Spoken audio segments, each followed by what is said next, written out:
Hey guys, Uncle Bob here again. I got a package in the mail yesterday, which was Wednesday, July 9th, and I expected it to be a little bigger. Let me get this open, I'll be right back. Okay, so I got it open, and as I expected it to be a lot bigger than this. I just don't know. What is it? Oh,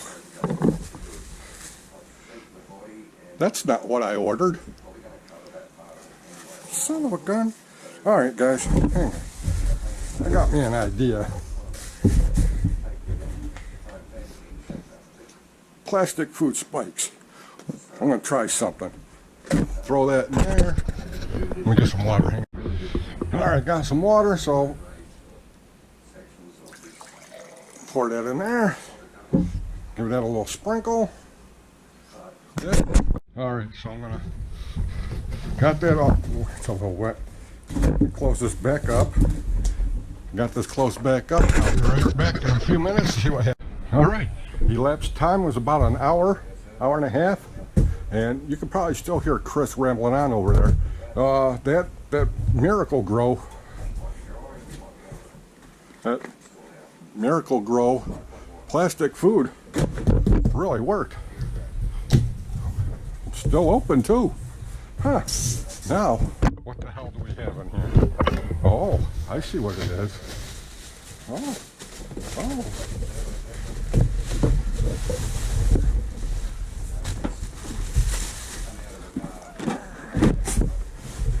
There we go. See, I knew I ordered a bigger one. Alright. This is awesome. Chris over here at TamiyaTalkRC that you hear, I don't know if you can hear, I can hear him. He said the same thing I said about this buggy. It actually came out 2 years before I got into RC. This came out in the original came out in '86. I didn't find RC until about '88 when my son was born, or before my son was born. Actually, no, it would have been '87 because my son was born in January of '88. So, yeah, it was summer of '87 I discovered. So about a year, whatever. Long story short, I thought these mothers were ugly as hell. And since Tamiya decided to release it again for another limited run, I had to get one. And I heard this masking and painting on these rear quarters. It's kind of a, well, as we would say, it was kind of a cock. Again, not for children, plug your ears.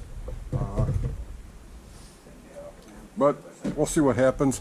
I really don't plan on running this. I don't even know if I want to build it, but I got to build it. I have to build it. But let me get the box open and take a look. Be right back. Alrighty, got all the plastic off of this thing. Now, I'm not going to do a build video on this. There's a lot of them out there, and if you really want to see a good one, watch TamiyaTalkRC and watch Chris do his build. He comes up with some good ideas. Adam over at Adam's Playground also did a montage build, kind of, sort of, and that's good also. So here we are.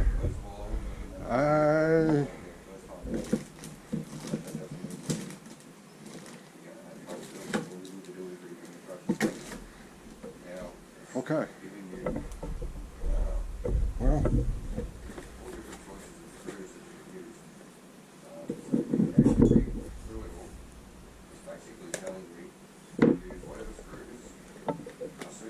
sorry, I'm out of frame.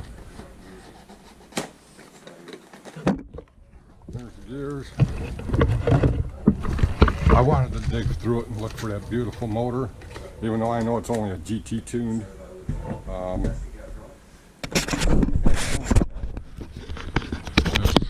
There we go.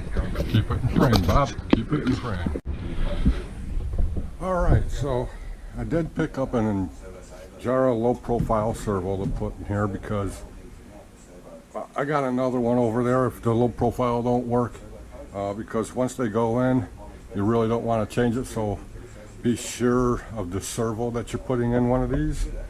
I do have a 7-cell pack. Now whether or not this is going to fit, because back in the day they were side by side with a single one, horizontal or vertical, depending on how you're looking at the battery. Usually they were horizontal with one vertical. So, and that changes how they fit. The other thing is,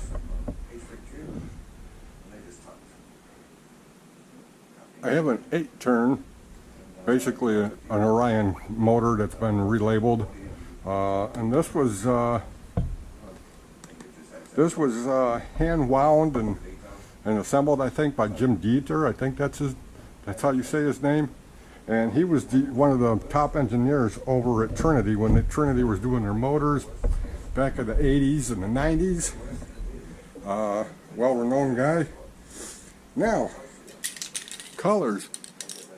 PS10 purple, like on the nose of my S10, which looks blue, but it's really not. TS23, which is the light blue. It might go, but you know, the shock towers are a little darker. This is closer. Wow. You know what? I forgot to turn on the light.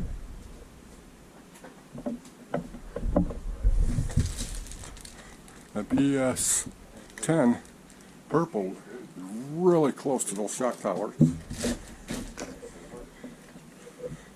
Got the Pactra, which is the blue streak, which is another close color. Everybody's favorite blue from Tamiya, which is the PS16, which is a metal flake, but I don't have pearl for that. PS63, which is the great gunmetal.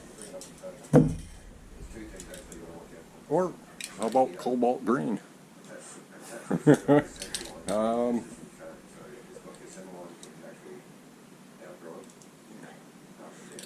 I thought I had a course of gray. I do. I don't know what I sprayed green. Obviously this is open and it's been used. I don't know. You guys tell me. I'm kind of stuck on the color if I paint the body. But, you know, that's it. I think the 8-turn motor might be a bit much. Servo is definitely, it doesn't have to have a lot of torque, and this is only, what, this is a 14 kg, which is what, something like 200 ounce-inches of torque at 60 degrees. So that's pretty good. This battery pack, I don't even think it works. It is an 8.4, 5,000 milliamp, obviously. And unlike most battery packs, this was assembled with battery bars, not those little welded tabs. So that's been soldered. So what do you guys think? You tell me.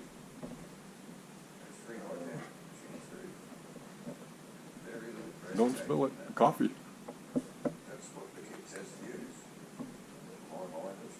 Ah, that's good stuff. All right, guys. Well, I can put the servo in here because it doesn't need to be out. The problem is if I've used that 8-turn, I would have to get a whole new speed controller. I don't even know if this thing comes with a speed controller. I gotta look. I have not looked. Anyway, guys, I hope you like my little shenanigans about the plastic grow. Got a whole box of this stuff. It's actually plant food, but I put plastic on there just for, you know, it's a kick. That's all it is. All right, guys. Thanks for watching, and we'll see you on the next side. Everybody have a good day, good night, good week, good month, good year, and a good life. We'll see you then. Hoorah.